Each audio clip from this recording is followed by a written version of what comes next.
portions, which I'm sure since everybody's heard these transcripts, and Raman, I want to put this question to you. When Neera Radia says, uski payment rukwa do, now when people are watching, right, they get very scared. Is it that everything, because when people are watching, they believe that this is a broadcast that is done with full honesty. And suddenly, when people are watching and they believe that the messenger who's supposed to deliver a message to them has been paid by someone, he's on somebody's payrolls. What do you believe this is an exception? Do you believe payments could have possibly been made? Or do you believe this is the direction in which journalism is headed? And are you worried by that, sir?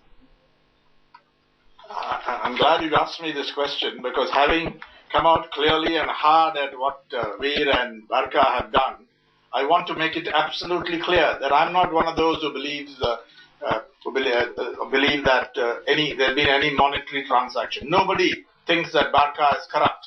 Not at all, although she kept saying it in that pathetic performance, I would say. Let me be frank about it.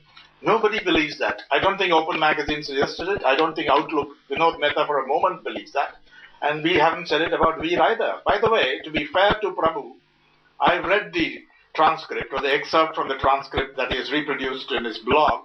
And apart from what Hartosh has asked, I don't think he's any case to answer. I wouldn't bracket him with what has happened in the case of the other two. Because who would go to Prabhu Chawla? We would rather go to Ranjan Bhattacharya than to Prabhu Chawla to pass on a message to the Congress. And there's absolutely no intermediary role that is even hinted at here. And he's giving his opinion. Maybe you're not handling it right at the Supreme Court. That's one of the things he says. So I don't think you should have invited him to this discussion, because he has no case to answer. Well, that's a very important point you're making, Mr. Ram. But from the perspective of the India Today group and from the perspective of Headlines Today, this discussion would have been incomplete if Veer Sanghvi would not have been there. Because Barkha Dutt, for example, Prabhu Chawla hadn't been there, because we've seen Barkha Dutt tweet. She's come out and she said that what about the other journalists who've been involved?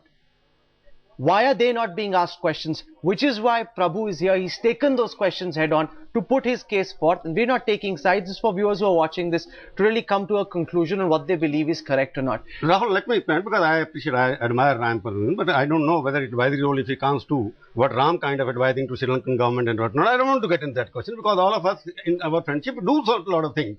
But I don't want to get into that. The question is, one should not have any motivation attached to advice or opinion. Unless you have proof. Yes, if you have an evidence, I am accountable to my viewers and readers. But if we go to the editorial role of every editor in this country, from MJ Akbar, from Mr. Ram, from Mr. Veer Sanghvi, Mr. H.K. Dua, and whatever, you will find all of them advising role, exchanging dogs, and whatnot. But that is not a crime in this country. And you can have an ideological battle that doesn't reflect in your personal writing. So my question is, I am giving a sequence of event in which is very clear that Hartosh, because at that time I didn't read it myself. Second question is, kya judgment uske khilaf aa raha hai? Which judgment is talking? Immediately after I am saying that I wanted to forewarn him, she is asking me judgment uske khilaf aa raha hai. Judgment to aa gaya. So it means there is something missing in between.